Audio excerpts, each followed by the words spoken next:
Sampun, nggih sampun kula aturaken panjenenganipun Bapak Mudin Triyanto. Monggo. Gentenan jenengan.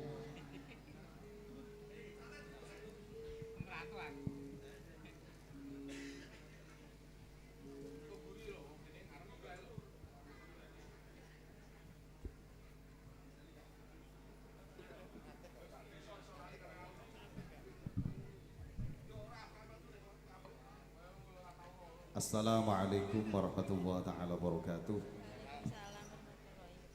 Dumateng para rawuh ingkang kinurmatan wonten ngarsanipun Bapak Petinggi dalam sedaya masyarakatipun. Kepareng matur wonten ing dalu punika kawula nampi resayanipun Bapak Petinggi Desa Mlingo sepindah ngaturaken hormat akal bakal dusun Mlingo. Kawitan saha kasan saking para leluhur kita supados Gusti Allah ngijabahi awal akhiripun boten wonten alangan setunggal punapa-punapa. Kaping kalihipun hormat Kanjeng Nabi Muhammad sallallahu alaihi wasallam garwa putra sak sahabate sedaya para nabi para wali Syekh Abdul Qadir Al-Jilani langkung-langkung wali songo ingkang sumari wonten tanah Jawi dipun hormati mugia paring pandonga dumateng Bapak Petinggi anggenipun nglaksanakaken hajat sedekah bumi ing taun menika ugi dipun paringi slamet wilujeng awal ngantos akhiripun boten wonten alangan setunggal punapa-punapa. Kaping tiganipun ing dinten Senin Pahing Bapak Petinggi dalah sedaya masyarakatipun nglaksanakaken hajat madangan sedekah rukun duwenenggih sedekah bumi wonten ing Petinggian Dusun Mlingo.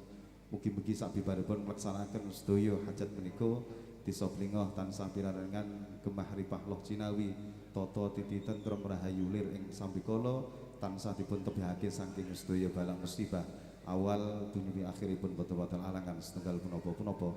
Kaping sekawanipun hormat akal bakal dukun Mlingo jaler estri sampun dipun hormati Bapak Petinggi anggenipun momong badan rakyatipun sedinten sedalinipun dipun paringi lulus dipun paringi selamat wilujeng awal atas akhiripun boten wonten alangan setunggal punapa-punapa. Hormat para sepuh bini sepuh ingkang sampun wafat ila rahmatillah Mbah Pauna Serok, Mbah Jaya Kusuma, Mbah Siti Maria, Mbah Prawiraja Sukandar, Sohul Meber dumateng sedaya arwahipun Bapak Petinggi dalah sedaya perangkat sedaya masyarakat dusun ingkang sampun wafat rahmatillah. Mugi-mugi kanthi sedaya sedekah menika nampi kenikmatan wonten alam barzakhipun wilayah yaumil kiamah. Amin amin ya rabbal alamin. Sedaya hajat sampun kawula aturaken mugi-mugi napa ingkang status hajatipun Bapak Petinggi tansah dipun ijabatin Allah Subhanahu wa taala. Amin amin ya rabbal alamin. Kanthi dipun seksaaken dumateng sedaya ingkang hadir wonten majelis menika dinten 7 pekenan gangsal taun 8 walanipun kalih welas ala hadiniyah wa ala kunyatin sholihah. Al-Fatihah. Bismillahirrahmanirrahim. Ya kana abdu ya nasta'in shiratal mustaqim. A'udzu billahi minasyaitonir rajim. Bismillahirrahmanirrahim. Alhamdulillahirabbil alamin. Hamdan katsirin, hamdan na'imin, hamdan yafi ni'amahu wa yukafi mazidah. Ya Rabbana lakal hamdu kama yanbaghi li jalalika wa 'azimi sultanik. Wa shalli 'ala sayyidina Muhammadin salatan tunjina biha من جميع الأهوال والآفات وتقضي لنا بها جميع الحاجات وتطهرنا بها من جميع السيئات وترفعنا بها عندك أعلى الدرجات وتبلغنا بها أقصى الغايات من الخيرات في الحياة بعد الممات. وما إنا نسألك سلامة في الدين وعافية في الجسد وزيادة في العين بركة في الرزق وطبدا قبل الموت ورحمة عند الموت ومغفرة بعد الموت. هون علينا في سكرة الموت والنجاة من النار والعفو عند الحساب. ربنا آتنا في الدنيا حسنة وفي الآخرة حسنة وقنا عذاب النار. سبحان ربك رب العزة عما يصفون وسلام على المرسلين والحمد لله رب العالمين. بالقبول. الفاتحة. صراط الذين أنعمت عليهم غير المغضوب عليهم ولا الضالين. آمين. Sampun monggo-monggo.